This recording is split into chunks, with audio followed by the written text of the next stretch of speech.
Welcome to the after party. Welcome to the after party.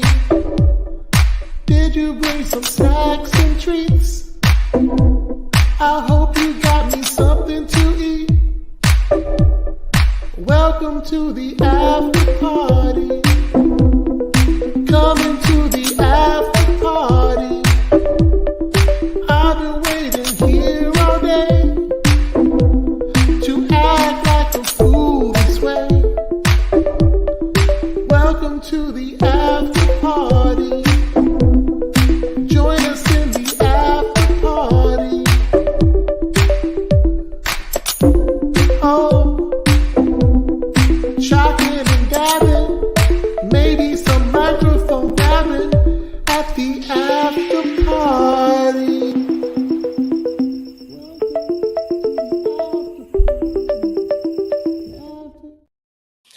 Hello, everyone, and welcome to the after party. This is going to be an interesting stream. We have a couple of topics today. We're going to be talking about, for the people that have watched it, because we have a few people on the stream today, we're going to be talking about Invincible, the second episode. We'll be talking about Loki's finale, because holy crap, like, that's a lot to talk about.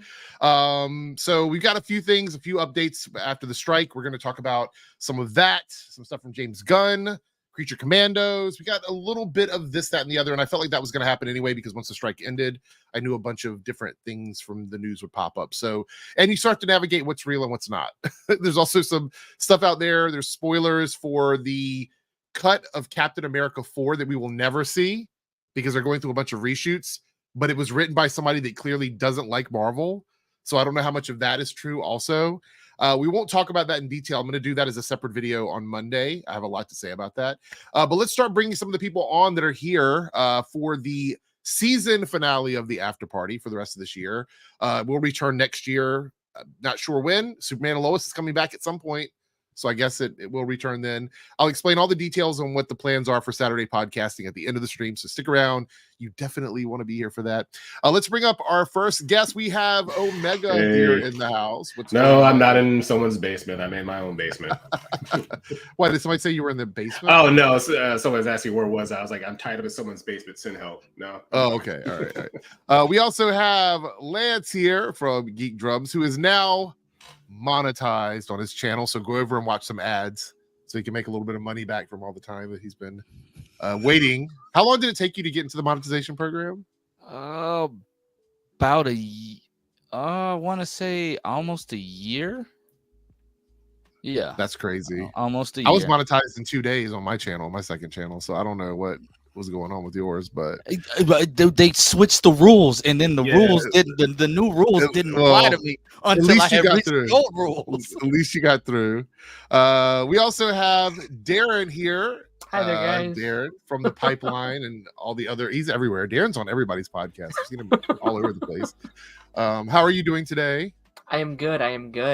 Good. Again, I said the Darren is returning. The old Darren is returning. We're seeing the beard come slowly back in. If you guys missed it last time he was on, people were saying that this was not the real Darren, that it was a clone from another planet or something. So, and we also have someone that hasn't been on the stream. He's been here before, but he hasn't been on recently. And actually, I don't know what he's been doing. He seems like he's been busy. We have Darth Bunyan here. I feel like you've been off world doing somthing. It's like I have been very busy, but I'm honored to be back, and thanks for having me.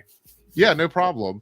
So I'm really excited for the stream because, like I said, this is the season finale for the after party, because I'm not sure when we're going to return with this as a regular podcast because of the fact that Superman and Lois is still sort of, we don't know when it's coming out. So it's hard to like predict when the show is going to come back as a regular show.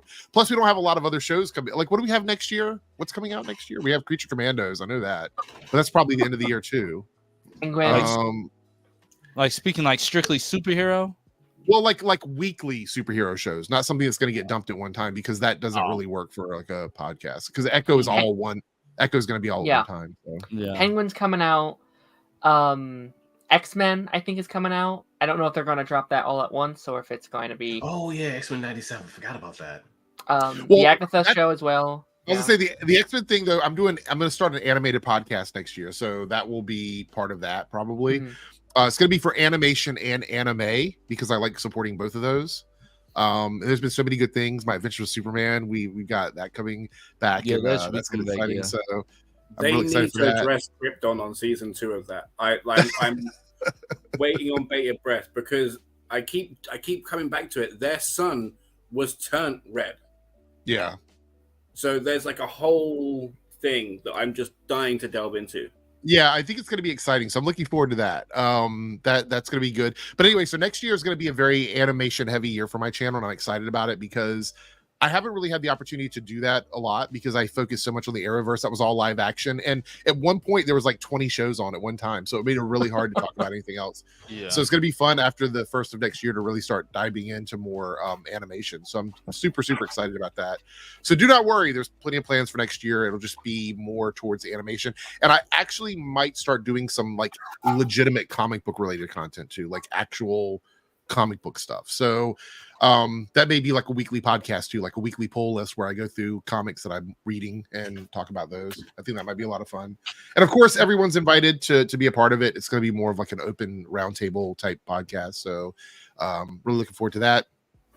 I did see somebody brought this up. I don't know if there's a joke or not, but Naruto says, of course, Paigey comes back on the day Eric is ending the after party. Comment Eric L. You no longer have to give away that merch at least. So I spoke with Paigey like a month ago, and then he messaged me about 2 weeks ago. I haven't had a chance to talk to him though. I knew he was coming back. I didn't know when he was coming back. Apparently he uploaded a video today. I haven't been on YouTube all day, but apparently he uploaded a video today. So he's around somewhere. He has not said he wanted to be on the stream yet. Like he hasn't messaged me and say, hey, I'm ready to come back on the live stream. So I didn't bother him about that. I do know that he wants to have a Discord conversation, so I'll probably chat with him at some point. But yeah, he's back on his channel. Go over there. Maybe he explains why he was. I don't know. I haven't watched the video yet.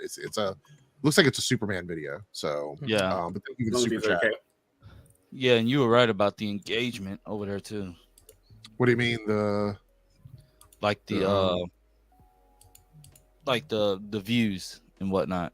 On what though? What are you talking about specifically? When you said when he disappeared, like the engagement on his channel went away too. Oh well, yeah, it happens to everybody. If you go away for a long time on YouTube and come back, unless you're a massive channel, your engagement just goes. Even still in the engagement, it may not be as much as it would have been. Yeah. So yeah. Hellsbell said he'll explain his absence in a future video. The one was on Superman and Lois final season. Okay, it makes sense. He'll probably talk about it at some point. Yes, I put out the Paigey Update podcast because I keep having to answer that question throughout the entire podcast. And to be quite honest, it's not fair to me or my guests to have to respond to. No offense to anybody that asked the question. I know you guys want to know a lot about it. I get it. But if I have to stop every 10 minutes to go back and explain where he is, I feel like I'm his PR person, and that's not what I am. So, he's back. Go to his channel. Go on his video and ask him where he's been, and then he'll answer it for you or not answer it for you. I'm sure he'll love that. Go over. Tell him Eric sent you. But yeah. Anyway, no, I'm sure we'll be back at some point. I'll stream with them. Maybe we'll talk more about it then. Anyway. All right, so let's go over some of the stuff we have today. I want to share. Let me present this stuff here. Where's this at? Is this the right one? No. Where's it at? I can't find it now. Okay, we'll do this one first. So this is from James Gunn. I don't know if you guys saw this or not, but he confirmed Superman Legacy. It says, thanks to the efforts of our talented crew who never lost faith during the longest strike in Hollywood history. In Hollywood history, have never left their foot off the pedal, continuing to barrel forward, creating the most amazing characters and set designs I've ever seen in my entire career. Superman Legacy will be making the originally planned release date of July 11th, 2025. So, what do you guys think of this? Were you expecting a delay? I honestly wasn't. I thought this was far enough away that this wouldn't be affected because it was intended to come out in 2025. But I mean, to me, there's also been a lot of controversy around James Gunn not addressing what Warner Brothers did with the Wile E. Coyote movie, which was part of his production, that had several major actors attached to it, including John Cena, just being written off. So any thoughts on either one of these? You guys have anything to say about this? I have a couple things I want to say, but I'm going to open the floor since we have so many guests today. Is there any thoughts and opinions on this at all? I like you didn't expect much delay because I didn't feel like too much of this because of how James Gunn heavy it is. It's not contingent on a team, so it's more like production stuff which can be handled quite quickly. I think. Right. Yeah. Yeah. No. I mean, I kind of figured that most of the like 2025 stuff wouldn't be pushed or wouldn't be too heavily affected. If anything, I think some of these projects might be affected by everything getting pushed to 2025. Right. And I'm very worried about like 2025 is going to be massive. Like let me they have to. I think 2025 is going to be 2022 all over again. 100%. Yeah. Which is too many things coming out and nobody is making any money. It's really like this weird. Yeah. We're in this strange rubber band world of like of movies because we were in this area with COVID where nothing was coming out and they had to keep delaying stuff. So, that was a problem. And then we had 2022 where everything sort of had to come out. So they dropped everything so close together that certain things just didn't make any money. And in 2023, we're dealing with a situation where now the stuff coming out next year is going to get delayed to 2025. And we're going to end up in the same situation where everything is so close together. No one's going to make any money. I can't believe there are people in Hollywood who can, at this point, you can look at 2022 as a blueprint of what will happen in 2025 because it is literally what they're doing. So I can't imagine they're going, hey, let's redo 2022 over again and roll the dice on like 50% of our movies. Mm-hmm. It just doesn't make a lot of sense to me. And 2024 is going to be the year of indie movies. Like honestly, everything that's indie that comes out in 2024 has a really good opportunity to make a lot of money, I think. And a lot of animated stuff is probably going to still come out in 2024, which I think is going to be a pretty big deal. Shout out to the animation people. I hope you guys get your bag with all this because it's a lot happening. But it makes you wonder if Superman and Lois is going to overlap with this now because of the delay on that show. Are we going to end Superman and Lois season 4 like the week before the movie comes out, like they did with Flash when the Flash season ended and then the Flash movie came out? I'm really worried. It just might be by seeing. I saw that they plan to start production in January and then end it in April. With it only being 10 episodes. They might start they're not going to have much choice but to air it while they're still filming because I don't see them really pushing it that far. But that's going to end to the same thing with season 1 where there was just massive delays between like every 4 episodes there was a delay. Yeah. So I think they might do that and it might overlap. I can see them I hate to say it, but I can see them using Superman and Lois like they used Batwoman to promote the Batman. They're going to have Tyler Hoechlin and Bitsy on there talking about some be sure to catch Superman Legacy in theaters July 11th. They're going to have them say something corny like you can see our story continue in new action, something corny like that. Or they're going to have Corn Sweat with Hoechlin showing up on the CW just talking to each other or something. They're gonna have to make this work in their favor. Yeah. That's if Nexstar wants to do that, because again, they did that promotion stuff when it was still WB. So, like you said, it's gonna be hard to gauge, but me personally, I don't see them pushing it that far back because I feel like Nexstar wants to just get it out there and get it out the way. Did you guys see Nexstar has lost a massive amount of money? Like that company and CW's lost a massive amount of money. And they don't understand to the why. Surprise of none of us. I don't think any of us are surprised that that's the situation. We've been saying they made the dumbest. You buy the network for the IP. That was the only value the CW ever had were the shows that were on that network.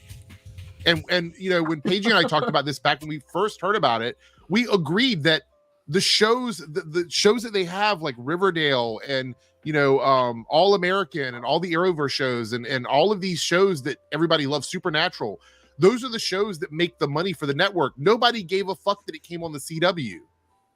Like the CW name didn't mean anything. Matter of fact, the CW name almost is a joke for a lot of people. Yeah. Every single year I would see someone be like, well, move Superman over to like HBO Max. They're like still that's what saying everyone that. Wanted. They're still saying that. And they're still doing it. Oh yeah. I love when people say that because I'm like it's the same people. Why? Yeah. Why would they do? It's the same people. Then they're even saying that now, and I'm like, what sense would it make for WB to move? It would be lovely if they did that, but they're letting it end. If they were gonna move it, we wouldn't have had CW to end Superman and Lois and CW. We wouldn't get that. Everybody's hanging on like their last breath for Max to say, "Oh, we're gonna pick up Superman." Max didn't want Superman and Lois. If they wanted it, they would have had it from the jump. Yeah, they would have taken it. Honestly, they would have had first choice anyway. Like they don't, and plus we would have to wait even longer for it. Jesus. In case we forgot that David Zaslav is the ultimate supervillain. I saw this today. Yeah. So director Dave Green and producers were informed that Coyote versus Acme, after it already underwent the process of writing off the movie, outside buyers were interested in the film. I'm not surprised because I think a lot of people would have been interested in this. But Warner Brothers told them the movie was not for sale.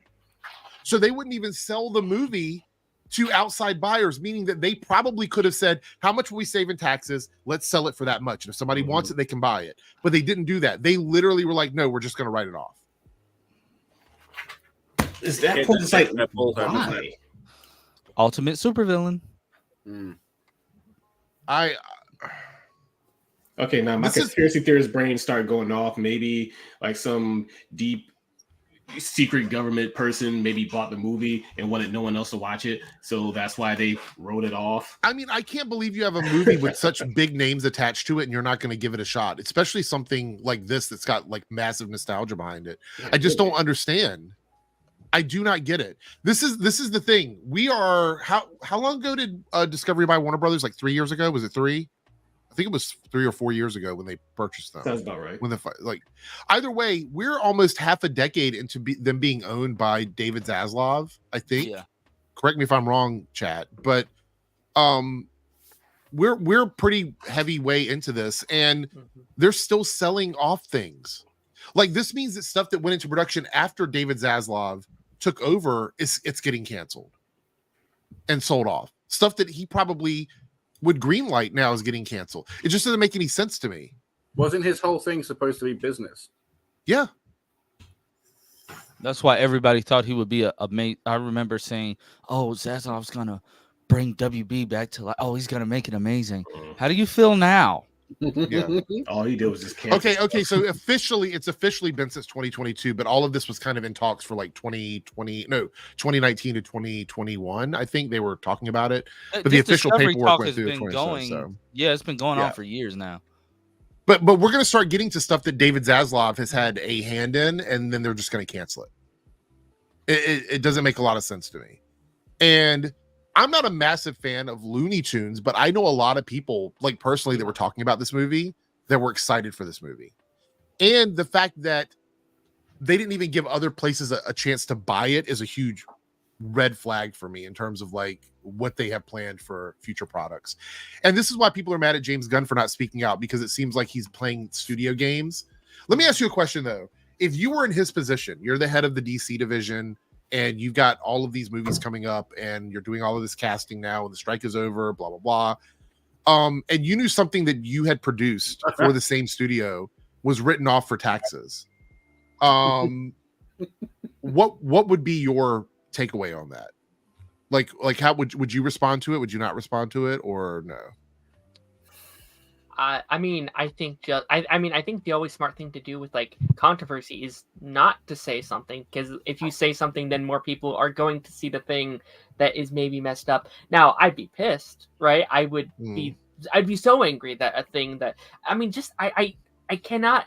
It angers me so much that someone can work on a project for years and years and years. Animation especially. Those projects take so long to make, and then they can just be like, nope, bye-bye, it's gone. Those years of hard work is just gone now. Like, it's ridiculous to me. It really is. Yeah. Well, the other thing is that apparently the actors are sharing like behind the scene videos they made on their phones and stuff where they're talking about what they're doing, and Warner Brothers is DMCAing them.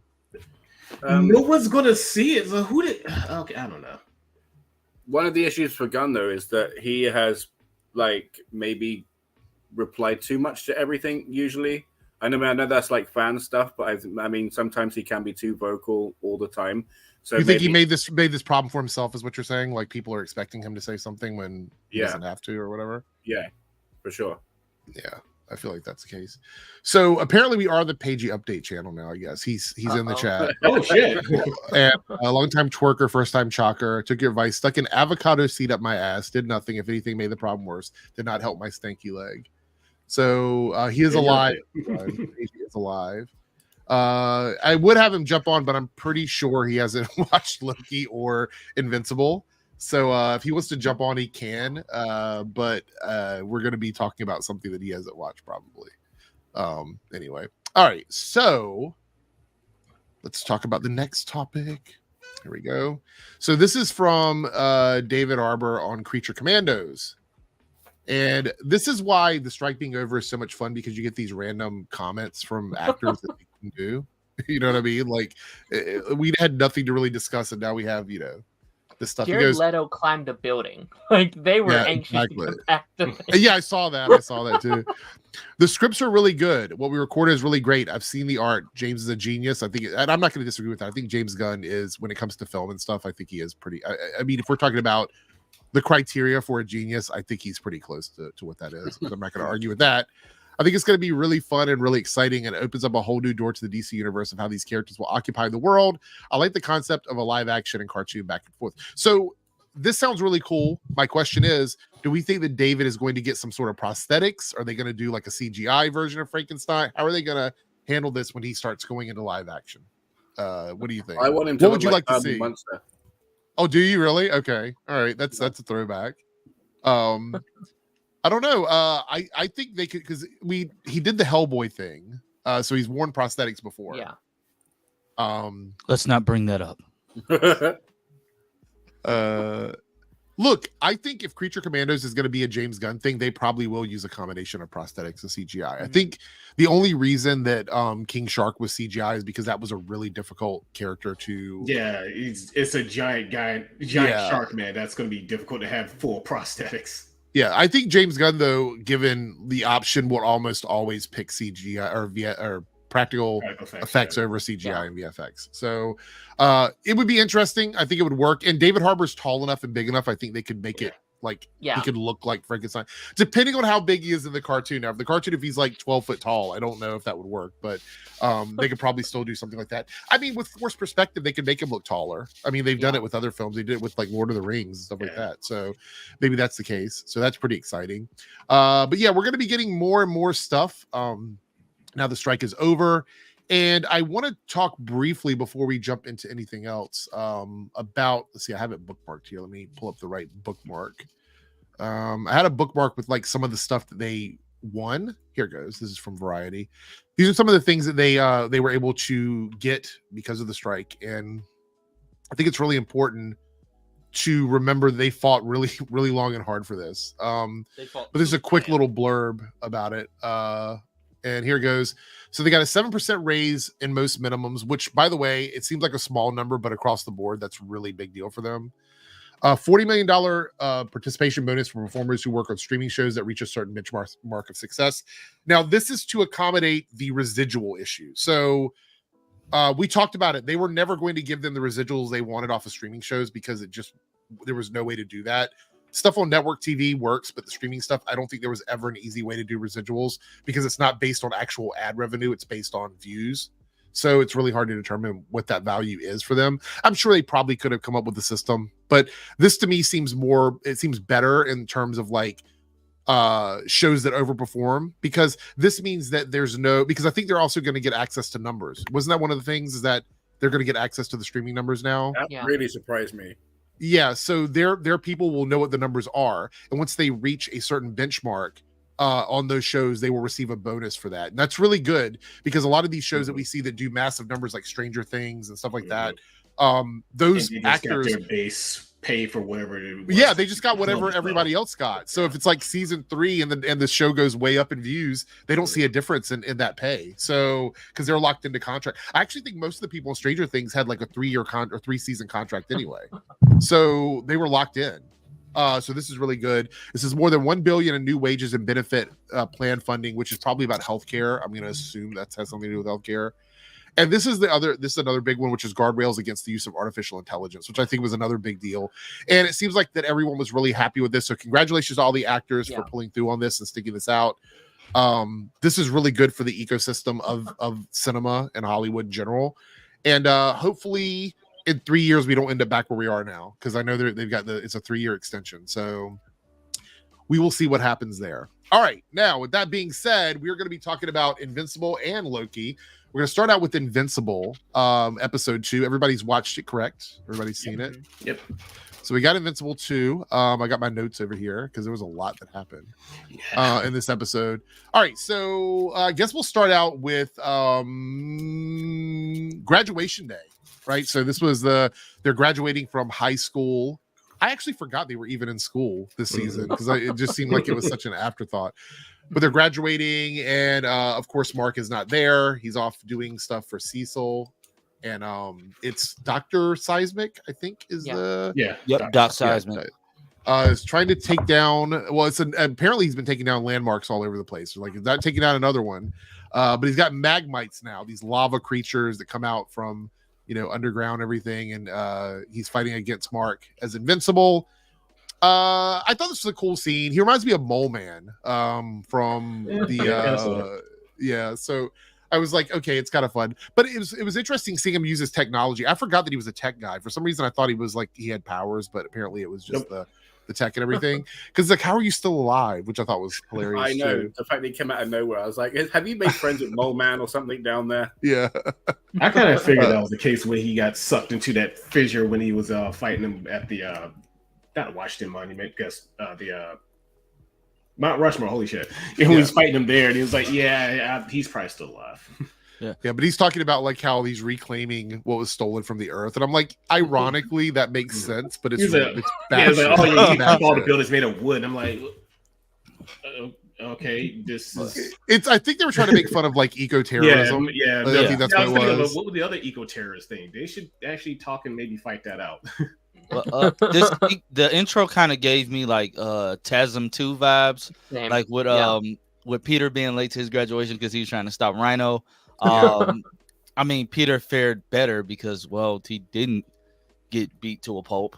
Well, I saw some people online complaining about the fact that Mark is getting beat up a lot. How do we feel about that? Because it does seem like he gets. He can't fight. Like he can't fight. I think it's to gauge how much force he uses. Do you know what I mean? Because like he takes their punches, and like because even when he's fighting the Deep Dweller, as I said on Darren's thing, like he pulls his punches until he knows how strong the thing is and when like things are kicking off. That's when he's like, right, okay, now I can start letting loose a bit more. Do you know what I mean? But that kind of figure is like he's just a young half Viltrumite, and Viltrumites get stronger as they age. So he's not his dad's probably like close to 500 years old, maybe. Yeah. We don't exactly know. I also want to point out that like what Darth was saying about like holding back. I mean, that's something we've talked about quite often with like the bigger characters like Spider-Man and Superman. They always talk about the fact that they hold back, and whereas Batman goes all out because he has to, because he doesn't have powers. So I guess that doesn't make sense, but yeah, he gets his ass kicked a lot. Like it's like it's his own show, and it's like he's not. But also that's the inside joke. The title of the show is Invincible, so him getting beat up all the time kind of plays he's still just the joke. And I think since we're seeing like the other versions of, at least the one other version of Mark that's not holding back, it's pointing out the fact that our main Earth Mark is holding back, but we're seeing another version who literally just snapped Adam Eve's neck, and they're like, "Oh, is that what you were practicing last week on that clan?" He was just like, God. I said, Jesus, practicing. Oh my goodness. How many did it take you to get it right? Oh. Yeah. And then we see them chilling, having beers afterwards, trying to discuss like what's going to be going on with them. And we have to make sure I remember this correctly. So we have William, who's going to chill. I forgot he found out. Yeah, I did too. Until I saw the episode. Eve wants to help rebuild Chicago, which we'll get into that in a second. Amber is into activism, and Mark wants to, he's resolute in his dedication to the Guardians. So we have that, which seems fine. Then we have the Martian situation with Russ Livingston, the astronaut, is a Martian, I guess. Is he a Martian? Yeah, snuck back from season 1. Martian man. Right. He's not coping well with stuff's going on. And they're telling him that he's going to be on forcible leave. That comes back later in the episode. We'll follow up on that later. Okay, so we have Adam Eve trying to rebuild Chicago. She gets into a fight with her parents. Her dad's a dick. Like that dude is just such an asshole. Yeah. But she turns like an apple into solid gold and tells him to sell it. I don't want to. No, I'm gonna work hard for it. Like it's typical boomer shit. Like it's just dumb stuff. Dumb shit. Well, so I'm on bootstraps. Yeah, right. Yeah, we had to work hard for everything. But anyway. But she gets a little dose of reality because she tries to save this I guess housing area where the buildings are falling apart from all the fights and battles that have happened, and she uses her powers, but she doesn't understand how to I guess she doesn't really understand engineering totally, so she doesn't build it structurally correct. She makes it look like a part, but everything just falls apart. It falls apart because it's not sound, and they kind of foreshadow that because the actual person, the construction team on site, the head construction person goes, we don't know if it's up to code. She doesn't seem to care because the families are like, oh, we're just going to go back and live in the house because they don't understand either. But she gets a dose of reality, and this is wild because I think Adam Eve is, in terms of power levels, from what I know of her, she's like way up there. Like she's extremely powerful. She just doesn't know enough yet to use her powers at that level, which I think is quite interesting. How do we feel about her story arc right now? Because she's not quite as prominent in these first 2 episodes. We did get a special with her, but that was more of a flashback. But she's not been very prominent in this season so far. Do we feel like we're getting enough Adam Eve so far? I'm really enjoying her, and me and Darth Bunyan have been talking at Luke's last couple weeks about Gen V with this idea of just because you have superpowers doesn't mean you have to be a superhero, and it feels like this show is showing that where she doesn't want to be a superhero anymore, but she still wants to help out, and I think it's a really cool idea. All these characters have powers and they just don't want to fight villains. You could be a nurse, you could be this and that and that. And I think we're going to see that with her character. Again, I don't know what happens in the comics. I know she's so incredibly don't read too far ahead. She gets really powerful. So don't read too far ahead. I've already read most of this stuff, so I kind of know what happens. I have as far as it goes with Adam Eve's powers, seeing what happened with the park and it basically crumbling in on itself because that ground wasn't sanctioned to build on in the first place. It makes me wonder, would the entire building have fallen through regardless? I know it's just a playground though, wasn't it? No, I'm saying but if that area wasn't sanctioned to be, I see what you're saying. So you're saying whether she did it or not, it was probably going to fall through the ground, is what you're saying. Even if they would have done it right, possibly. But I do believe that her not having engineering experience did play a part. And who knows what other structural damage Mark and Omni-Man did before that may have caused it. When you live in a world with volatile superheroes like this, everything needs to be built to withstand hurricanes, basically. Everything. Secondly, my wife was like, I would use her powers, and then she's like, I just turned that curtain into a stack of money, and it made me think,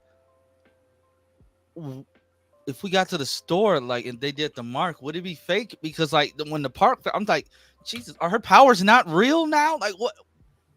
Does this stuff not stay? It got me thinking. How powerful she is.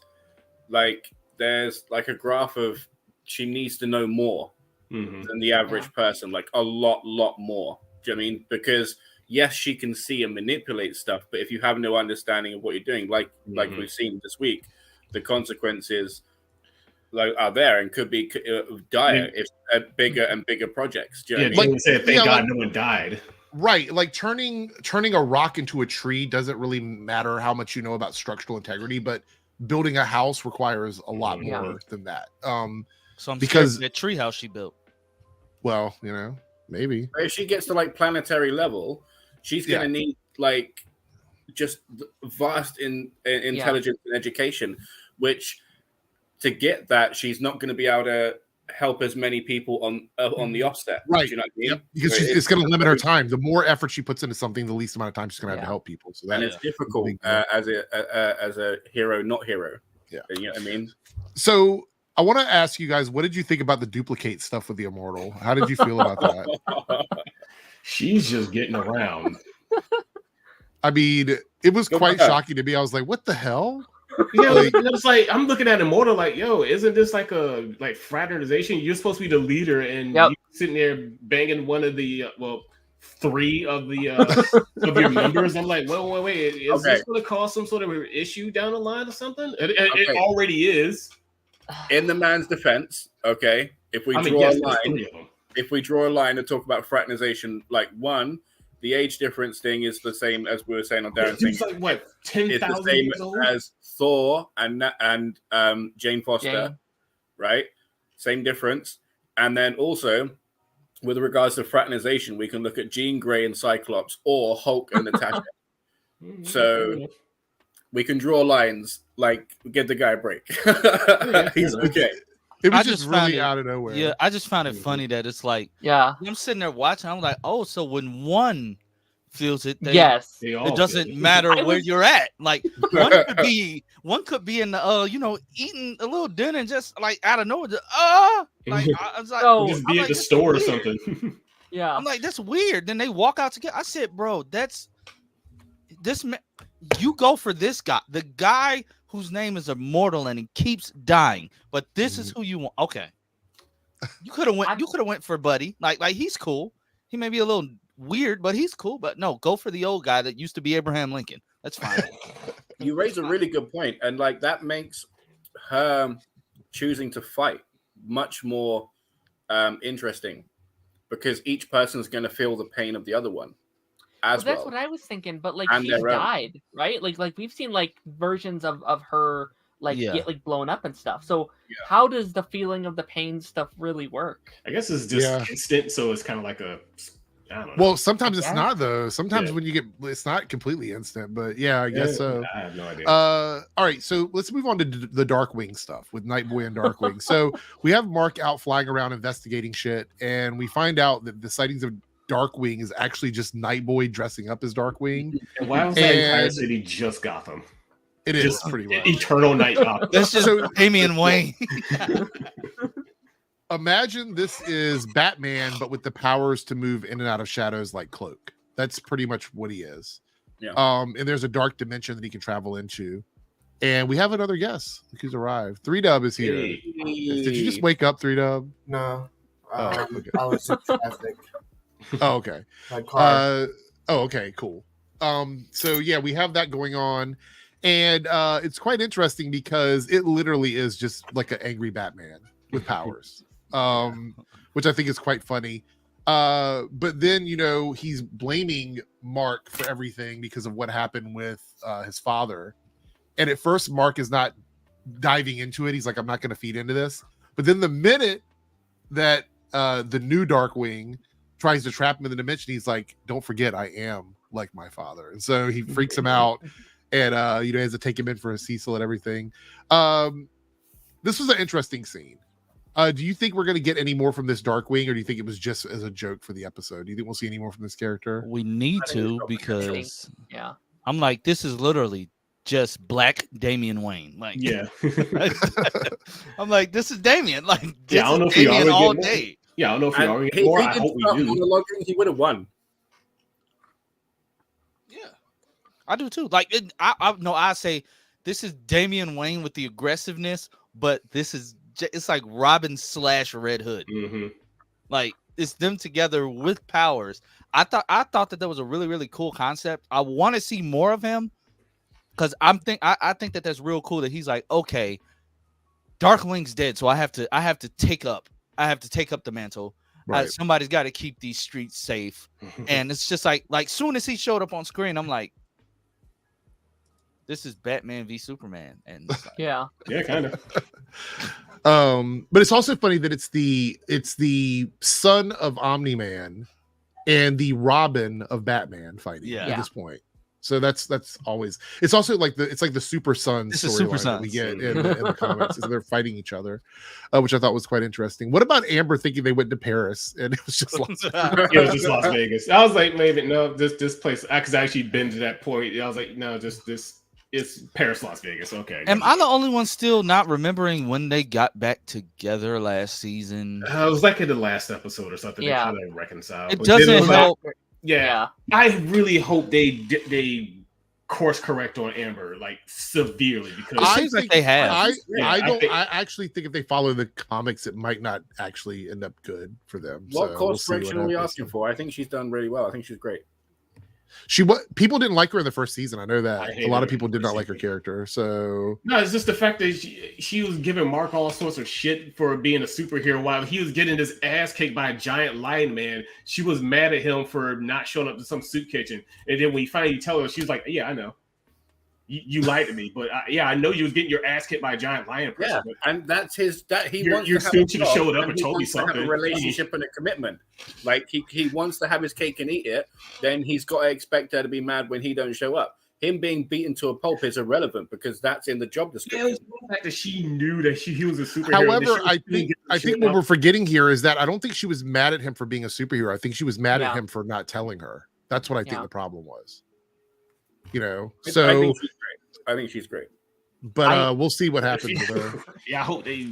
I hope. What do you they, think, like, Darren? hold that down. Anybody else? Yeah, wanna Yeah. chime in? No, I mean, I think that in that moment, I'm like, oh yeah, that's the wrong move, Amber. Maybe you shouldn't have reacted like that. But I think the way the internet reacted towards her was so uncalled for. Like this is like It was very Candace Patton / Yes. Iris West on that, and I was like, okay, yeah, they're definitely. I think it's a very like human reaction. Like I think we forget they are still teenagers. Like they are going through a lot. They're high school. Yeah. They have like I could see any one of us as a teenager. I feel like could have a very like similar thing of being like, that's not.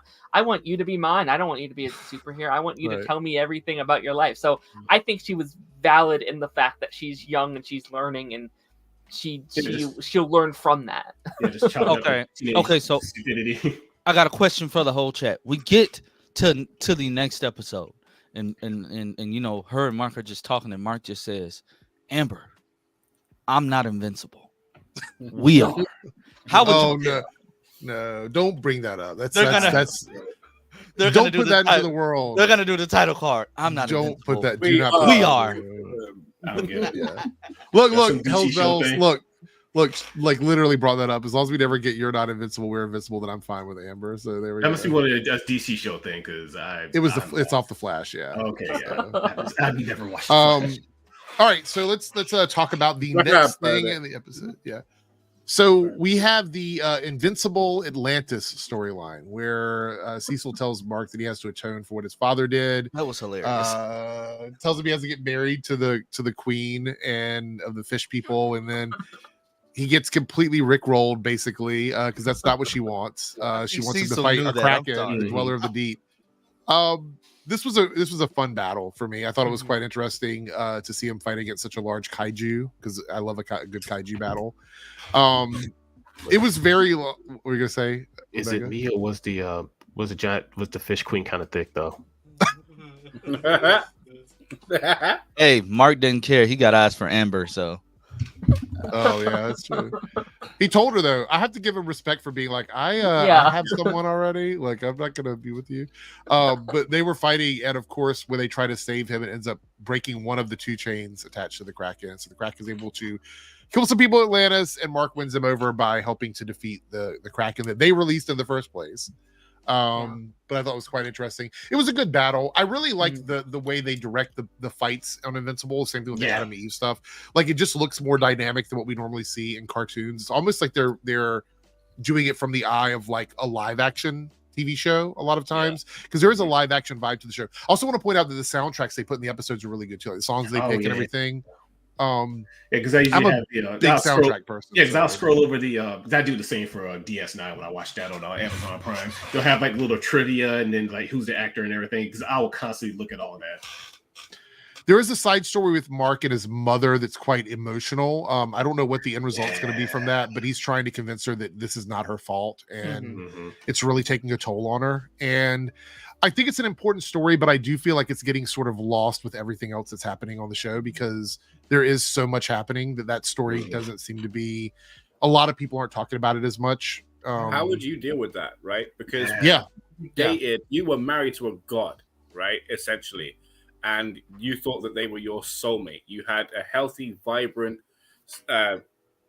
committed relationship that, Mark kept walking in on, So they were doing really, really well. And then all of a sudden, you're a pet. I mean, would you just become a spinster and never trust anybody again? Would you start opening up to people eventually down the line? What do you think you would do?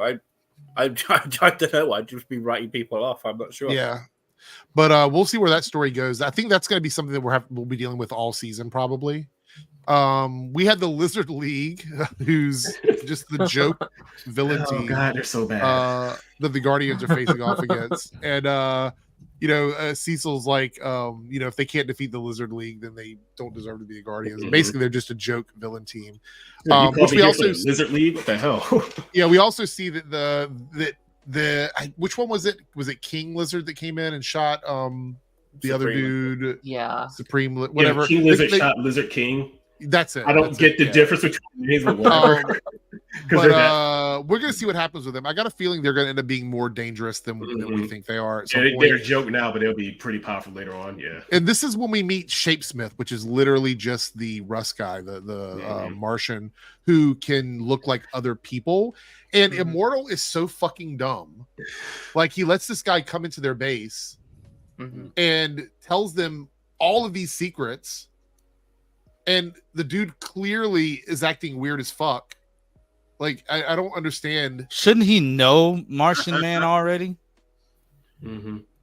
He should know Martian Man, but he wouldn't know. Yeah, apparently Martian Man was like the only Martian they've ever met, and the rest of them are extinct. This guy's saying he's an Earthling, isn't he? Yeah.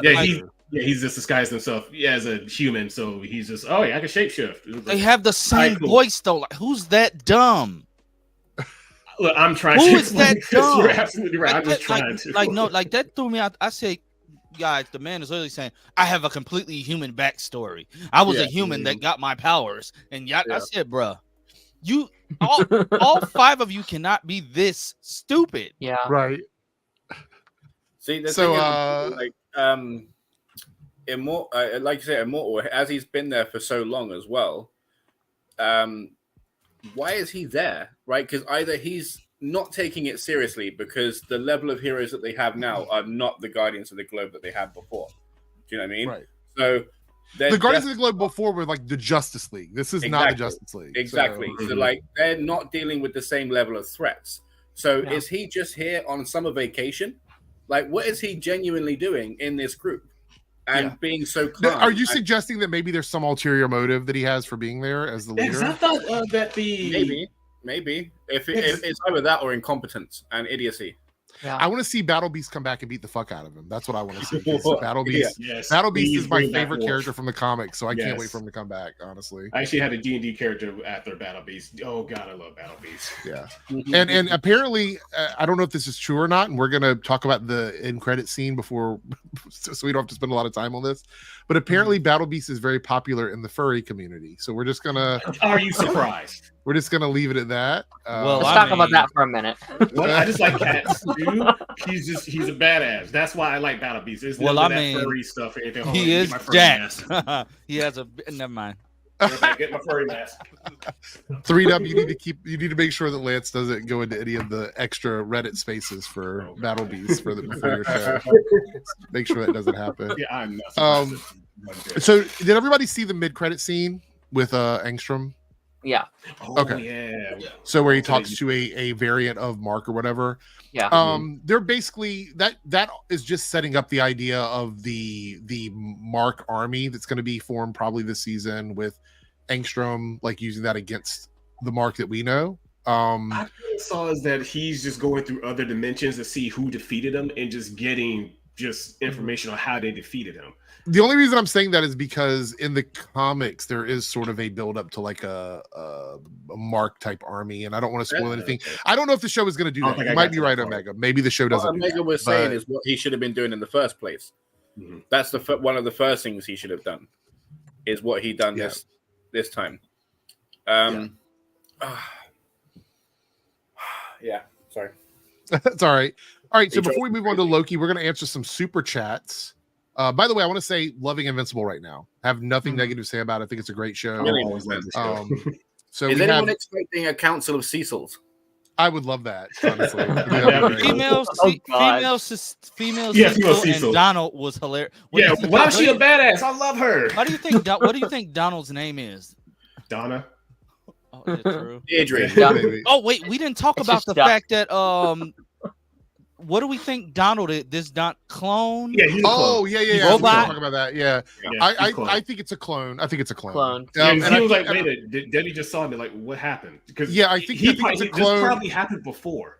Yeah, that's what I'm saying. He's I- probably been killed multiple times. I've been in a thing that I've been thinking about as well in the fight that destroyed Omni-Man in the world that Angstrom was in. What is it? A case of Mark was just nowhere near the explosions, or there's a reason that those bombs didn't work on him while they worked on Omni-Man that took out half of Europe? I'm That's very a good interested. question. Yeah. Oh, All right, so we have another crazy- thing. Speaking Yeah, go of like taking out taking out Omni and Invincible. When he was fighting the giant fish thing down there, the deep thing, I forgot what it was called. Dweller of the Deep. Yeah, Dweller of the Deep. He let out that sound and it kind of messed up with Well, his that's ears. what they were saying. The Viltrumite. That was Yeah. I pulled the comment up from Feather Yeah. Guardian. I believe it said that that's one of the weaknesses. Yeah, when they're weakness, they have they're very vulnerable. Yeah, their inner ear is very vulnerable. to it's like sound, so- the Hulk weakness is how they Yeah. always defeated the Hulk in the Yeah, that's why comics, Cecil basically. was like, "Hey, wait a minute, play that audio, that fight back." This way, he was Right. like, "Okay, maybe They're if he symbiotes. goes off the rails, we can use this against." So I just Yeah. kind of thought that was kind of cool. They're venom. Yeah, it's very Reed Richards esque of him creating something to stop the Hulk. Crazy Cat Lady says, "I love Loki. I love Norse mythology references of the tree. I also got Goosebumps, Lance. I love it as well." All right, Oh, yeah, well, we'll there get you into go. that. Oh yeah, We're gonna get to that. Oh, 100%. I gotta watch Goosebumps. Cody really with the good. $5 super chat and a Team Airrick member says, "With Superman and Lois not having secretive sets now, will it still take as long?" That's a good question. I don't know. I also Like, they know don't have Canada secretive Graphs. sets? Well, no, because the secretive set was the town. That's gone now. They're going to be filming in Vancouver, most likely. Oh, I'm Which really means that's Canada- gotta be. that people Which are means gonna lose Canada interest. Graphs will be there with this potato camera taking pictures for us. They're not gonna. They're just gonna not be in Smallville anymore now. Probably all the Smallville stuff will Metropolis. be green screen, most likely, or flashbacks. gosh. idea. Oh, I hope this does not turn out to be ass. Well, you got to think that they cut the cast in half too, so they really don't have Yeah. a reason to do a lot of filming in Smallville. Most likely, the first episode we will see them leaving Smallville, going to Metropolis. That's probably what it's going to be. They'll just film from the road. It'll be a green screen behind a truck or something. Oh yeah, and then they're just gonna see Kyle. Well, Chris, Yeah. it's time to have this baby, and we're gonna raise her with Miha. And Oh my gosh, Yeah. Kyle! It's been nice to know you can't, Oh, Superman. Oh wait, do I just call you can't? I'll just call you can't. He's a shill. He's a big time shill for Superman. Darth Zing goes, "I don't suppose anyone watched the finale for Doom Patrol." Actually, I did watch the finale for Doom Patrol. One more DC show at the end of the road, I guess. Only Superman and Lois left. I'm not going to spoil it because I don't know who's watching it or who's going to go back and Yeah. watch it. I'm going to say this, and this is not me being hyperbolic. This is not me trying to be like, overhyping it or whatever. Doom Patrol's finale is probably the best finale I've ever seen for a TV show in terms of like Wow. superhero shows. Wow. It gives you everything you could possibly want for characters when you're saying goodbye to them. And there's 2 scenes in there where we were literally crying in the finale for Doom Patrol.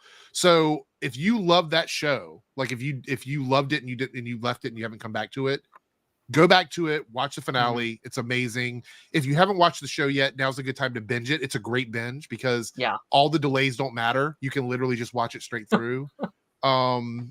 Anyway, I have to say this. It was an amazing finale. It was better than the Flash finale. It was better than the Arrow finale. It's better than any of these other finales we've watched. Better than Stargirl. It literally does everything as a fan you would want the show to do. And I can only imagine this is the type of finale that Legends of Tomorrow probably would have given us to be completely honest. Yeah. If we would have gotten a real finale for Legends of Tomorrow. Legends was such a good show. It gets Yeah. so much hate. I love Legends. Did they do my boy Victor justice though? Just let me know. Yes. Yeah. Okay, so what I think happened did happen. All right. That's all Yeah, I wanted to know. He gets a really satisfying ending. So yeah, definitely worth it. And look, Doom Patrol is not going to be for everybody. Like I understand it's a very quirky show. Again, it's like if you're a fan of Legends, you'll probably like Doom Patrol. It's very similar to that in terms of like the vibe, except darker. Imagine Legends but rated R. That's pretty much what Doom Patrol is. So give it a shot. It's a 4-season show. It's got some rough spots, but if you're watching on a binge, it won't matter much because it kind of goes to everything. So here we go, Naruto with the $5 super chat. I'm glad Invincible is acknowledging the Donald mystery. I will say this. I think Invincible is a very smart animated show. That's why I said it doesn't feel necessarily like animation. I think and I know they're supposed to be doing a live action show. Is that still happening? Yeah, from what I know, yeah. Yeah. I can't see the live action show being better than the cartoon. Yeah. So I mean, if it's good, I'll watch it. But I'm fine with the animation. Yeah. The way they do the fights is really good. Sometimes it gets lost in animation, I think. But you know where everybody is and what everybody is doing really well and really easily. Yeah. All right. So let's talk about Loki. This one's not going to take as long because even though it is the finale episode, it was very streamlined. It followed a very good story path. Okay. So obviously spoilers if you haven't seen the finale for Loki. Before we even get started in this is some of the best Marvel television we have ever had in this finale. Yeah. This was so fucking good. Tom deserves all the praise in the world for his work as this character. He did an interview, I think, recently. It might have been last night, where he said that he's pretty much done with the character, which means that his ongoing contract is over. That doesn't mean he can't come back and play. Yeah, if they still want to come back for like a cameo or whatever. Yeah, sure. And I feel like I don't want a season 3 of Loki. This is the perfect ending to a 2-season show. I think the director did say that it wasn't coming back for season 3. And I wouldn't want them to. I think that this is it's done. This to me shows how you take a story for a series, you tell the story that you want to tell, and you call it a day. And that's it. And it did it perfectly. And I have to say, Loki becoming like the god of stories was which great. we thought was going to happen at the end of the first season, but it ended up going a whole nother way, and now we finally get that resolution. What did you guys think? Like visually, it was stunning. I think this episode, the way they handled it was great. Look, this might be a hot take, but I think this looked better than some of the Marvel movies we've had recently in terms of special effects. Yeah, I haven't been this interested in a Marvel property since Black Panther 2. Right. Yeah. And the rest of them since then, for me, has just been meh to kind of bad. This has been amazing. Fun fact: it's been a year since Black Panther 2 is released. I saw that too. We'll talk briefly about Marvel's no spoilers at the end because I know a couple people haven't had a chance to talk about it, but I want to keep spoilers to a minimum. There is a spoiler podcast, myself and 3Dub, from 2 days ago on the channels. So you guys have really been supporting that. Thank you so much. The views are really great on it. So head over there and check that out if you want to hear like our spoiler thoughts on it. We're going to try and keep it spoiler free here. Again, we'll briefly talk about that at the end of the Loki stuff. Captain Marvel was only interesting when Rogue drains her powers. There we go. Huge massive spoilers. So. I'll disagree with that. We'll talk about it. Yeah, we'll talk. And I'm sure Lance is going to have a whole segment on his podcast. So definitely. That, because yeah. Oh, geez, look who has shown up. I don't know if I want to click this or not. Because it is the face of a ex-president. Oh Lord! Is that AI Donald Trump? It is an AI Donald Trump. It definitely is an AI Donald Trump. Is this person who I think it is? It has to be because I've only sent 2 invites and I know it's not the other person. Are you going to speak? Hello.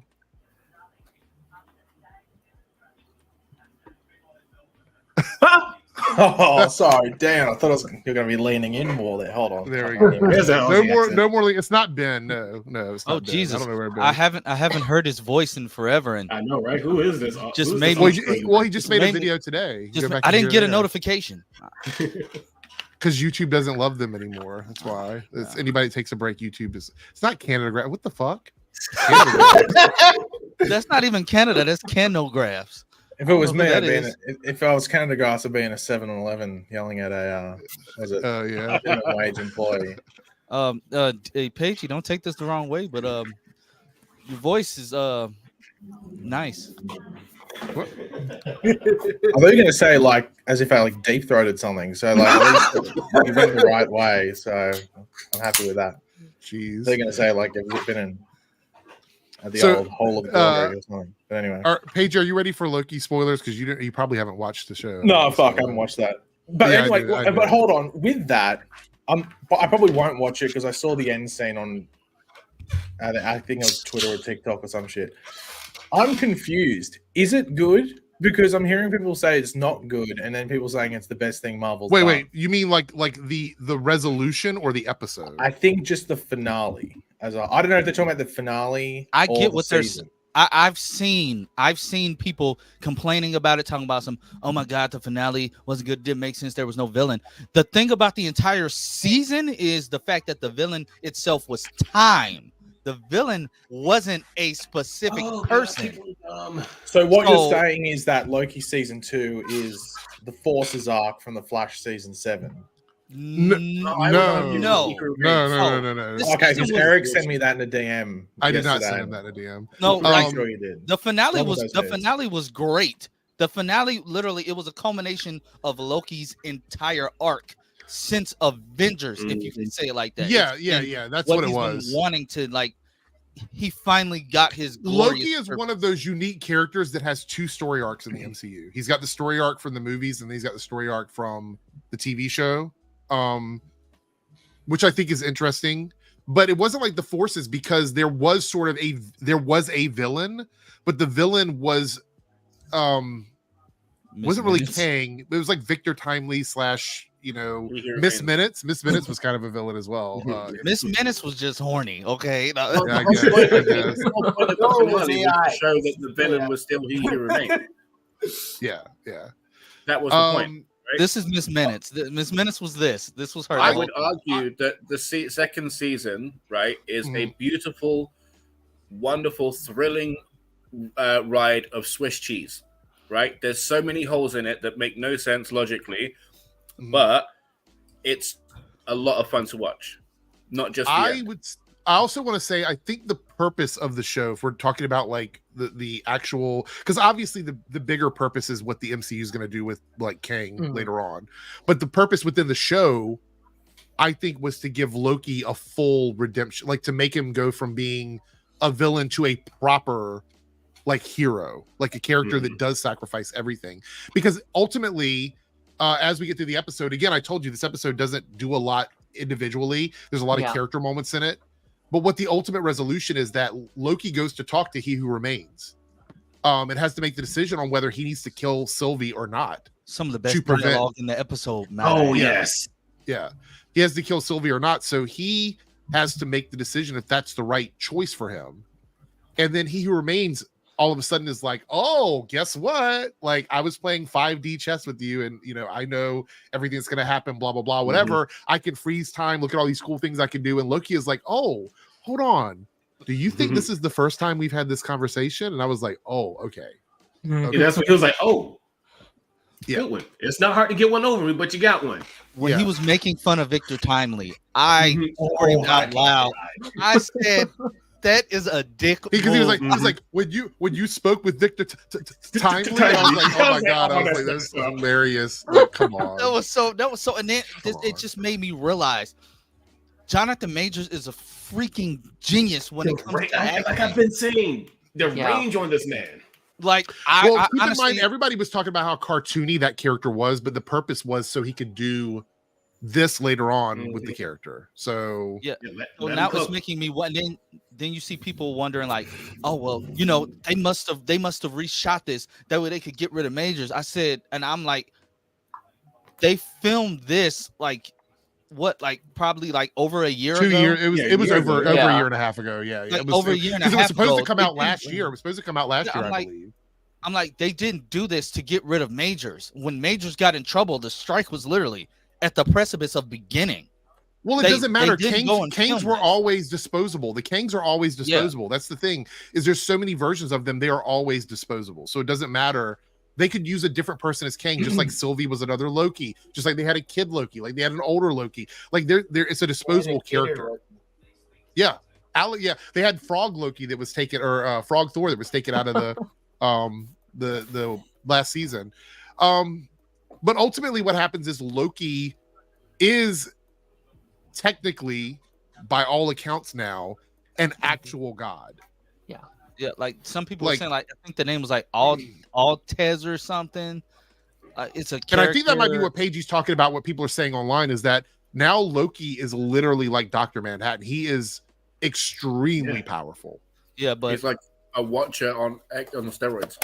Because he can interfere. Nothing is stopping him from interfering. Like the Watcher has this creed that they don't interfere. Loki doesn't have that same creed. Like he can do what he wants to do if he wants to do it. So can he let go of the branches, or does he have to keep, like, does he have to hold them for all of eternity? Who knows? I don't know the whole story. It's like how much of his protection does the timeline get? Yeah. Right. It's an assumption that he can just zip in and out of them, but the time slipping was for his lifespan, right? Not just anywhere in the multiverse. Right. But remember someone on Twitter was saying that he actually does use a bathroom. He just uses the Sony Spider-Man timeline. He's omnipotent now. I don't think it even matters. He's not eating food or anything like that. I mean, just think about it. None of this, Loki would have never gotten his glorious purpose if Hulk didn't get mad about taking the stairs. True. I also want to point out that now that he is Yggdrasil, he's the tree, basically, or inside the tree. That means he has existed from the beginning all the way to the end of time now, because that has been him. You know what I mean? Like when he went in and did that, and the loom was destroyed and he took over for it. That is his new place. Plus, I love that they gave him a comic accurate costume in the end. Like he got the horns and the robes and everything. I love the shoes. I need some myself. Several people said that they wanted the slippers. I don't know about that. So, but yeah, I loved it. I do realize it's not perfect. Look, I'm moving forward when it comes to movies and TV shows. I don't necessarily want perfection. I think that's an unrealistic expectation. I just want to enjoy it and have a good time with it. And if there are things that ruin my enjoyment, I will call them out. But I think it's really, it's becoming a chore to go into a movie with all the negativity we have on social media and stuff. It's a chore to go into a movie and be like with the mindset of not being flooded with negativity. I think it affected how much I love The Flash. I think it affected how much I love Blue Beetle. I think it's also affected how much I've loved like movies and TV shows since then, because we're dealing with so many people that just want you to hate something immediately. And I think that's a really bad way to look at media. Think about like if you would have gone back and watched like Back to the Future or Aliens or any of these other movies with the astroturfing of hating something before you even go and see it, would we still love those movies as much as we love them? Or something that you guys loved, like maybe like Power Rangers TV shows. How awful were some of those shows, but these people still love them. Same thing with Buffy the Vampire Slayer. I love Buffy the Vampire Slayer, but there's some really bad seasons of Buffy the Vampire Slayer. Fuck me, Eric. You've got to jump on that. Eric, know, I see it right now. Look, here we go. If you do not get it this year, you're never going to get it. You better get it. So here's the deal. A live taste test as well. Yes, here's the deal. I've never tried it before, so I will buy some and save it for a live taste. And don't put it off. It's back in stock now, apparently. I want you. It is. It's seasonal. I'm not saying you have to go get it. You have to go get it today, but I want it in the next 3 days. Okay. A case of. We will use the Road to Rudder's money to buy Sprite Cranberry. Mate, if that still exists, you spent it on God knows what over the phone. R.I.P. Martin. Speaking of taste testing, Eric, you are you going to be seeing Good Burger 2 when it comes out? Wait. Is it a streaming movie or actual movie? Streaming movie on Paramount Plus. Well, yeah, I'll watch it if it's streaming. 100%. You know, Arby's starting Tuesday will be selling Good Burgers. Arby's. That's the best that they could get an affiliation. Arby's is selling burgers. Yes, Arby's will be selling Good Burgers. Loki got McDonald's. They got the meats, right? Arby's they got the meats. I will be doing a live. Our Hero got KFC back in the day. What are they doing? I will be doing a live taste test on my stream on Tuesday. And now that I'm Paige, you know, your boy got monetized the other day finally. So I will be doing a live taste test. I don't know if I'll make it through the stream, but is that like you've seen what I've done to Eric's channel in the past, haven't you? Like, is that like a Is that like So- you tempting me? So or you need to something? invite Paige on your first monetized stream, so you can go ahead and Yeah, I'll make. get it out of the way first. How quickly do you think you could get it done? Like, should we take bets? Honestly, I think we could get our own channels demonetized after what I put up about that the other Oh, day. gosh. So, It's been a rough couple weeks. Yeah. Well, remember, Lance was part of that second demonetization of my channel when they talked Hey, about I stuff didn't. on here. I didn't say anything. That So time. you and Paige together are demonetization like I personified. think I didn't do anything. I literally didn't do anything. It was You him were and laughing, and Pentagraphs. that implicates you. You were laughing at it, so that implicates you in all of it. I so. did nothing. I answered. I asked questions. They gave me answers, Right. and those answers were the demonetizable. Yeah. things. Well, Lance kept going though. Lance was the one talking. Well, quite a yeah. bit about Well, it, so, yeah. Well, don't blame me. yeah. Cody with the $5 super chat. Loki and Doom Patrol ending like they did is insane. I agree. I think both of them had very strong How did endings this week. well, obviously, no one watched Doom Patrol, but how did it end? Like, It's okay. So it's not really spoilery, but I can tell you what it was. Like it was basically all the characters got individual goodbyes in the episode. So it's hard to explain. They all got individual storylines that wrapped up. It would take a long time to give every single wrap up. But the final battle was between Immortus and Doom Patrol. And Immortus can like do sonic screams and open up portals to other dimensions and stuff like that. That was the final battle. But they wrapped it up and gave everybody a proper ending, which is more than I can say for some of the other shows. So Jane is a part of the LGBTQ community now. Was that like just forced in there? Was that always there? I think saw it's those more pictures.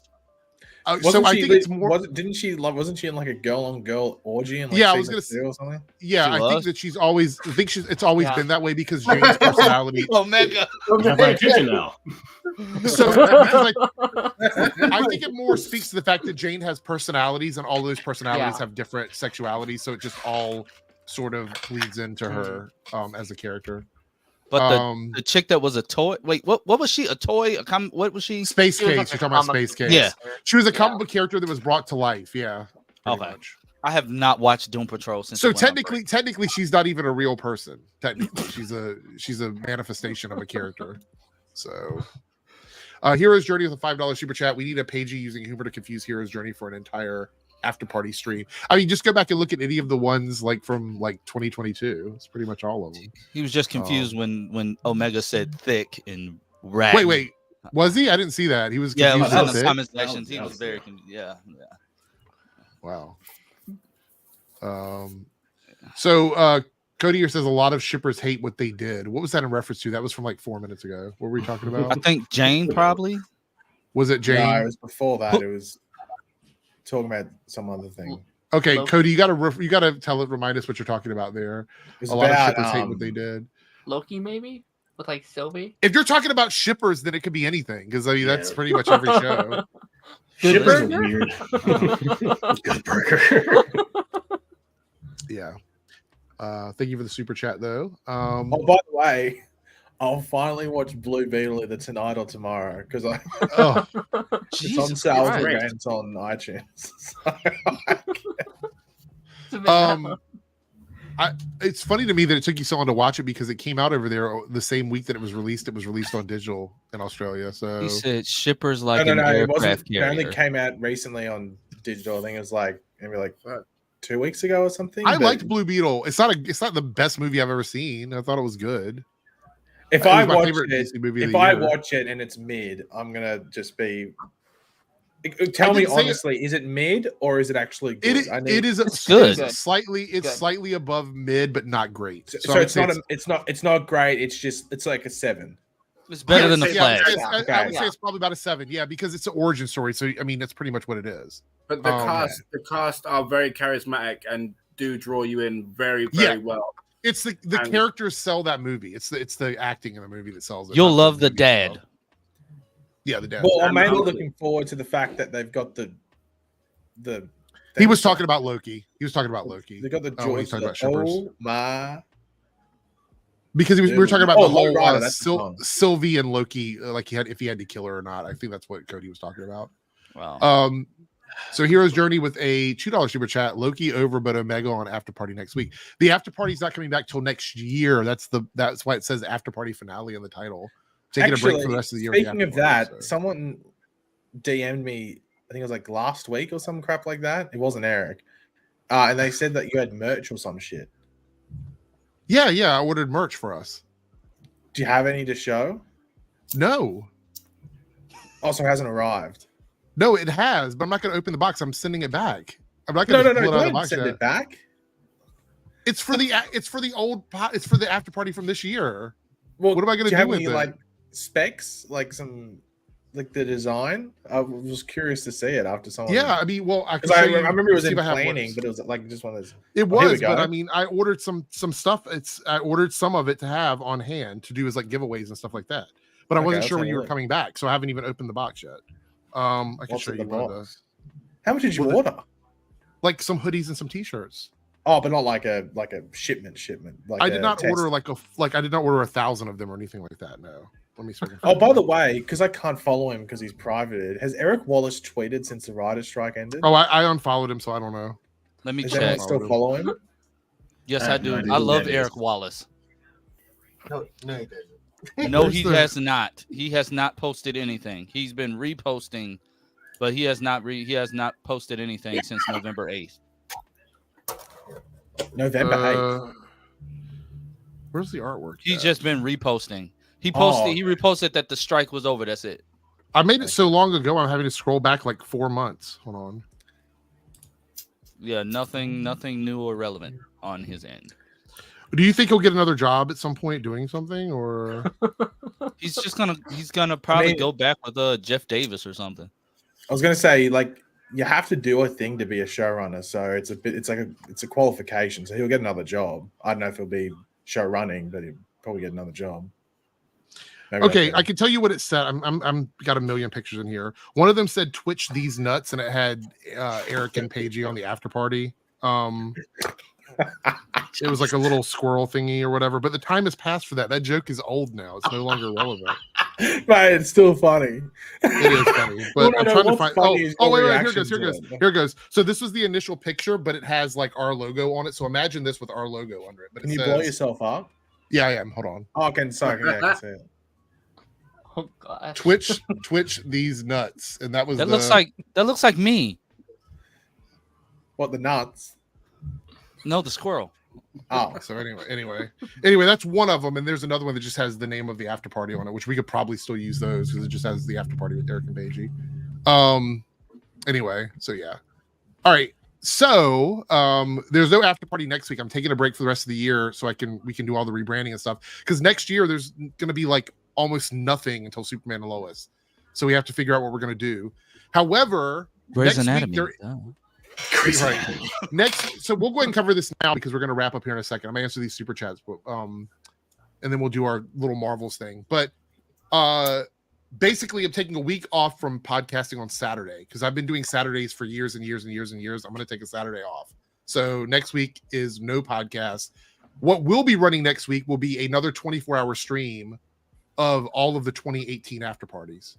So that will start running next week and it'll run throughout the weekend. So and I got some feedback on the last one I did. So what we're going to do is I will actually put the dates on the actual stream so you can see when the streams were, because a lot of people said they didn't know like when it was. So I'll warn me when you do that, because I was in one thing is he's live just streaming or whatever. So I think I was playing like Star Citizen or something like 14 or whatever. I'm sitting there commenting to what you were saying. I was like, wait a minute, this show went off the air like a year ago. Right. So there'll be a 24-hour stream. It'll like I did it before, and a lot of people liked it, but the problem was it didn't have dates on it. And for some reason, YouTube like did it in 360p, which was garbage. Yeah. So I need to figure out why that happened. So next weekend that will be running through the weekend while the after party is off, and then the next week we'll come back on Saturdays with a different podcast for the remainder of the year. Probably something a little bit more fun and relaxed that doesn't necessarily tie into everything, so we can talk about various subjects. We'll see where guests go or whatever, and I don't know what Paige's schedule is going to be like, so we'll figure that out afterwards. Wait, what did you say? I wasn't listening. Of course you were not listening. I said I'm taking the weekend off next week, but if we're going to do streams on Saturdays, we need to figure out what your schedule is if you want to join in, because we're going to talk about random topics we're not going to talk about TV shows and movies. Mate, hold on. I've just realized I haven't had my camera on. I'm just chilling. I am in like I'm off the coast. I'm in like a little boarding house, just chilling. So I'm free all the time. Is that your new place? It's not a place. It's like a boarding thing. I just pay random rent per week and just chilling up here. Like right, but you're staying there though. No, I just walked in some random person's room. Just yes, Eric, I am staying here. I just said get the fuck out. Okay. All right. Well, we'll figure that out. Next week there will be a 24-hour after party from 2018. Basically, all the episodes from 2018 will be playing, and it'll do it twice. So if you miss it, you can come back in and watch later. And if you're a Team Airrick member, you can watch it after it's done because all that goes to Team Airrick members. All right, a couple super chats, and then we'll give some quick thoughts on the Marvels before we wrap everything up. We have a super chat here from Naruto, $5 super chat. I'm a bit behind. The whole duplicate shower scene with Immortal was a callback to season 1 where Evil. Yeah. I mean, I realized what the scene was. I was more like freaked out that it was Immortal. I was like, really? This seems a little weird because yeah. I thought it was funny though. Look, I love the show, and I think everything they do is intentional. Nothing is like an afterthought with when it comes to Invincible. So everything is sort of ties into something, which I think is pretty cool. Staggervore here with a $4.99 super chat.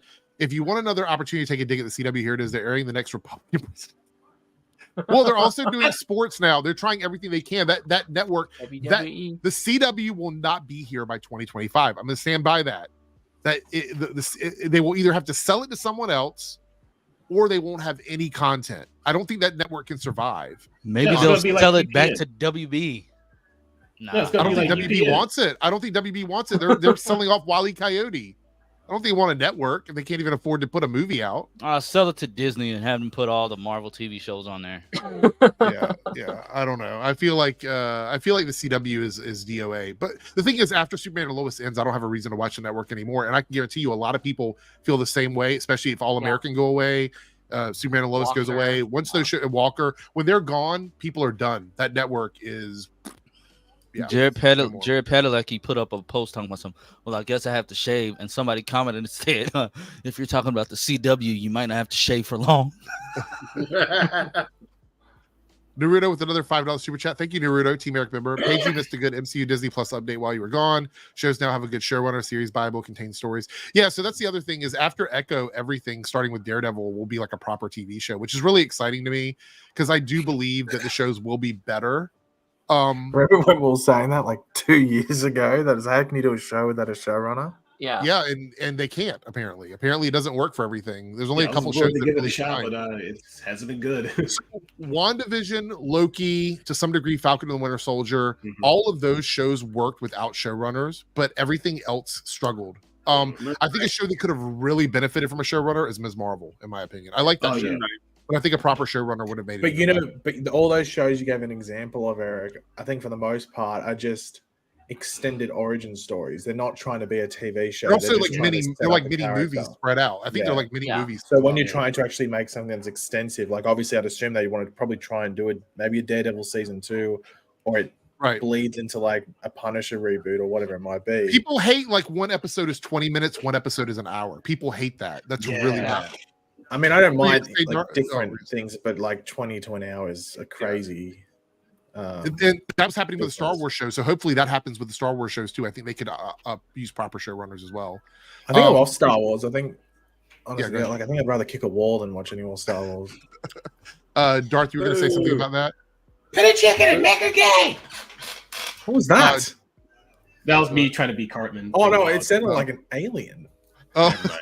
I guess no one saw like someone had beamed in and it sounded like distorted. This is a really good chat to sort of wrap everything up before we go because I got to get out of here in like 10 minutes. So Laura E here is a member for 44 months. Thank you so much, Laura, for being a big supporter. How do you think the Marvels make this weekend? So I guess how much money do we think it's going to make this weekend? I think the Marvels' first weekend is going to be disappointing, and there's no way around that. But I don't think it's due to just the fact that people don't like Brie Larson. I think that's a really dumb way to look at it. Yes, there are some people that don't like Brie Larson, but that didn't affect Captain Marvel 1. So I don't think that's the major factor. I think the major factor is the effects of the strike. It's affected other movies. Very few movies. What are you going to say, Paige? I think it's a mixture. I don't think it looked very good off the trailers, and I don't mind the first Captain Marvel. Yeah. I think it's fine. I thought the hate around it was really odd. I was like, it's not amazing, but it's like a 7 out of 10. It's fine. It's whatever. But you know what helps when it comes to bad trailers? Press, interviews, them going out and doing things to make people want to get excited about the movie. And we had zero of that. There was none of that. All the interviews that we saw from them were old ass interviews that were held off for like 3 months or whatever. Do you also think having two characters that one was from a show that not a lot of people watch, and one was a supporting character and probably one of the more watched ones, being probably evenly spread out throughout the advertising material? I mean, people being like, "Who the fuck are these people?" Like, I don't know if that affected it or not, because Marvel movies have introduced characters before. I don't think that's a big deal. Like if you think about, I think it's more like people might be like, "Well, hold on, I'm lost. Who are these two people?" That but they explain in the movie. Like, I'm not going to spoil it. That's what I mean. But in the advertising thing, like, you're like, "Oh, well, they weren't in Endgame or anything like that." So right. But in the movie, like, they give you the information you need in the movie. Oh yeah, I'd assume they would. I would be surprised. So, I would honestly, say really good. Standalone, but like the weight of them in the shows does add a lot more. Like a lot more to what they bring. Which is probably why, see, there's a cause and effect for everything. I think the combination of the strikes and what's being seen for the Marvels is why Marvel is going back to the spotlight type shows, where the shows don't necessarily have to tie into the movies, because I think they learned their lesson that trying to drive people to Disney Plus and then drive them back to the films did not work as well as they thought it was going to work, because they don't understand how to make that happen. I think there is a way to make it work. I don't think they ever nailed it. That's the problem. Well, and get ready. DC's about to fall into that trap hole in about 2 years. So what is? I'm sorry. DC's about to fall into that trap hole. Probably. I hate what they're about to do, because I just think it's not going to work. At least in regards to consistency one. But I might be proven wrong. So all the people involved with the Marvels now are actually doing press, and they're making videos and stuff like that. So I think the second weekend might see less of a drop, but do I think it's going to do like big numbers? Probably not. But this is kind of the end of an era for these big budget movies, because we're already seeing that a lot of stuff is being delayed to 2025. They're doing reshoots for other movies. They're reducing budgets on some of the films and doing something more moderate, like with Blade, going from like a $250 million movie to $100 million. Seems accurate. I think it's going to make the movie better. Honestly, I know people are like, how can you say that? It means that they have to focus on the quality of the story and make it work within the confines of the budget. And if you look back at something like Deadpool and Deadpool 2, the reason why those movies worked so well and did not sacrifice anything is because of the budget. So what was the movie before this one? Was it Ant-Man, or did something else come out between it? Guardians of the Galaxy. Oh yeah. Which almost made 900 million. So it was I was trying to think. I couldn't think of what the other. I thought that came out before. Can I say something without giving like spoilers to anything? I will say, like, what Paige is saying, it is like, it rings true. Like, to my experience seeing the film, they didn't have to call this film The Marvels. They could have still kept this film called Captain Marvel 2, because the story served Carol more than it did Kamala and Monica. It served her more. It's a true sequel to her. They're just like they're still the main leads. But me, they just felt like guest stars. I think they could have called it Captain Marvel 2 The Marvels. Yeah. That's see, here's the thing, Eric, and I'm going to disagree with you. It's not an uncommon thing. I have a feeling Lance might agree with me. Maybe Omega. Maybe. I was thinking Captain Marvel 2, Marvelicious. Okay. I just felt like that would have flowed better. That would have been better. Then you use Fergalicious in the trailer. Like, that just seems like such an obvious choice. Like, I love the film. I cannot lie. Like, I had a great time with this film. It was a lot of fun, but I just felt like you get so many holes filled in as to why Carol has not been around. Right. They wrote it to favor Carol more, and I think they did that because they hear all the backlash. You introduce this character, she's barely okay. We hear what she's been doing. We literally see that she does come back at a certain point in time. She does come back. We just never seen that. We see why, but we don't get much about all Kamala of the people that complained about Brie and Carol being too stoic are now mad that she's too relatable.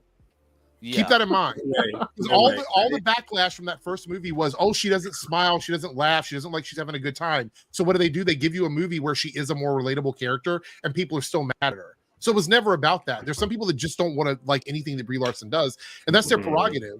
But I think assuming that is the reason why the movie has underperformed is just dumb. I think that's just a dumb take. The same people that didn't like her before didn't like her now. However, a lot of those people made videos of them coming out of the movie after they paid for their fucking ticket, complaining about the movie. Bro, you weren't going to like it to begin with. You didn't, like, it wasn't like you were going into that movie thinking you're going to give it a shot. This is what Marvel needs right now.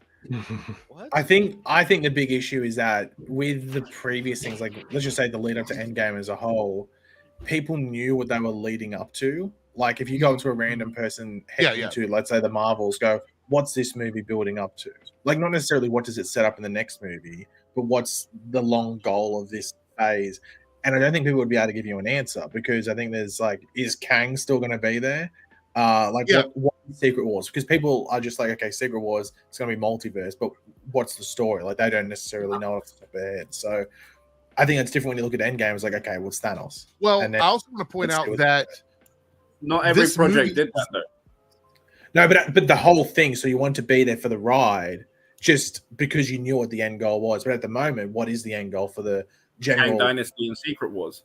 Yeah, but that's what I mean. Does the general audience know exactly what's the singular thing? There's 2 movies there. So what's the singular thing that they're looking forward to and heading to the theater to be along the journey for? I also want to point out that those movies were originally supposed to come out in the same year. That makes no sense. Are they delayed again? Well, they're going to be obviously everything's delayed to 2025. But the point is, yeah, probably. But those movies don't need to come out in the same year. Those are Avenger movies. They need to be split up like Endgame and Infinity War was. But I also want to point out that Ant-Man and the Wasp came out in between those 2 movies too, and it did not do $1 billion. So to act like that's the only reason that Captain Marvel performed well is a little bit disingenuous when people say that, because there was another movie that came out that did tie into that pretty heavily that did not make the same amount of money as Captain Marvel. So I think and also the marketing does play into it. And Paige, you're absolutely right. Building up to something does make a difference. And we're talking about a situation now where Ant-Man and the Wasp: Quantumania was the first movie in this new story arc, because everything in phase 4 was introduction stuff or tying up stories that existed prior to the end of phase 3. So this is the second movie, because Guardians had nothing to do with setting up Kang at all. Guardians was its own movie. So this is the second movie in the new phase of movies, and they had absolutely no promotional time to tell people that. That's the problem. For me, it always goes back to what they were able to do before the movie came out. Right now, this movie essentially got released with no promotion. Think about that. Those trailers were not enough promotion. They had no press. They had no interviews. They had no appearances anywhere. They weren't on any late night talk shows. They weren't on any morning talk shows. They weren't able to get on their own social media and promote it. Those things do have a financial metric. And I think it did play into this movie not performing well. I think people saying that it's all because people don't want this kind of content are just ignoring all of that. Are there people that probably don't like the direction of the MCU? I think it's pretty obvious there are. But I don't think that would factor into this movie being as financially struggling as it is. This movie with the right promotion would have had $100 million opening weekend. I don't care what anybody says. It might have dropped off in the second week, but it definitely would have had a bigger opening weekend. 100%. What is it? 100%. What's it tracking for? I haven't like 70. Anything. I think 70 is what they're saying. 70, 75. Domestic? They said 40, they said 40 and 53 a few hours ago. Did it change? Oh, God. I'm interested to see that how Iman she gets to do press, because she's a very charming person. Well, they've already started doing social media now. She's been making videos. And everybody's loving her. So I'm interested to see how it changes now, because it's hard not to love her. I am very interested to see what the second week numbers are going to be, because I think they will either be close to the same or better than what we've already had. But let's be very clear here. One of my biggest criticisms about Marvel, we've talked about this before a couple weeks ago, is that they need to get away from making every movie a $250 million movie. That makes no sense at all. It makes no sense. They need to start being more creative with their money, dropping those budgets down by $100 million at least, and really focusing on making the stories well in that regard. Okay, 3Dub here is sharing something. Yeah, I knew they were going to adjust it. But I want to remind people, and I'm going to keep saying this every time this comes up. As fans, do not worry about this shit. Don't worry about the money that a movie is going to make. I don't understand why, as fans, and I'm not talking about people like us that get on here and have to talk about this stuff. As a fan, if you're somebody that just wants to go watch and enjoy a movie, do not look at these numbers and go, oh, I'm probably going to hate this movie because it's only tracking to make 50 million. Do not do that. It's not good for you as a fan to get involved with this, because the only people that benefit from the sales of the fucking movie are the executives and the shareholders. That's it. And the people that have invested in it. It doesn't affect the quality of the movie. It doesn't. Money made and money spent never affect the quality of a movie. There's a million movies we could talk about that were not good financially that end up being cult classics that people love. There's been tons of things that people spend millions of dollars on that are shit movies that don't do well. So it did terribly at the box office, but the DVD sales were amazing, and I still love that movie. But the problem is now we don't have that aftermarket. That's another thing people don't talk about enough. Blu-rays and DVD, the Blu-ray and DVD market is like a fraction of what it was a decade ago. So when movies come out of theaters, they used to have that secondary market of like physical sales. That doesn't exist anymore either. I mean, it does, but it's a much smaller bubble than what it was.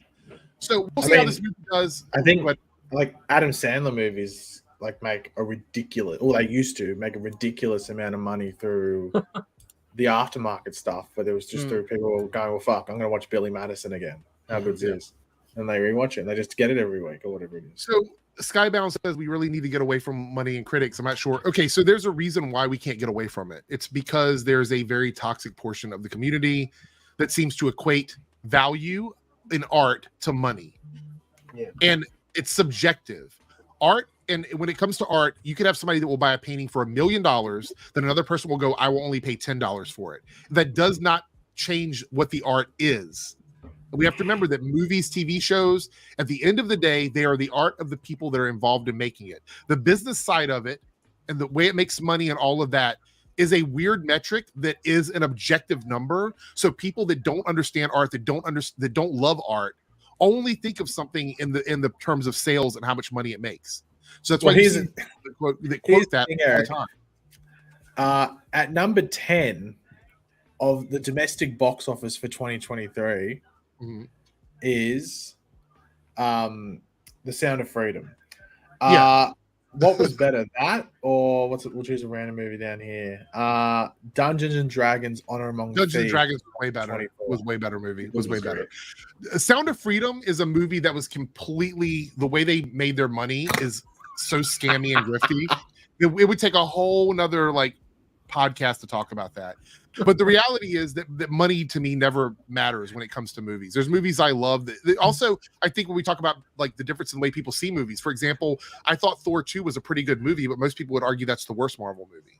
But I actually no, there's one that's worse, isn't there? Which one? Thor 4. Thor 2. I swear to God, there's one more. Oh, Thor 4 is worse than Thor 2. No, I'll prefer Love and Thunder over Thor 2. There's another one. What's the shit one? What? Which one are you talking about? Thor is the horrible one.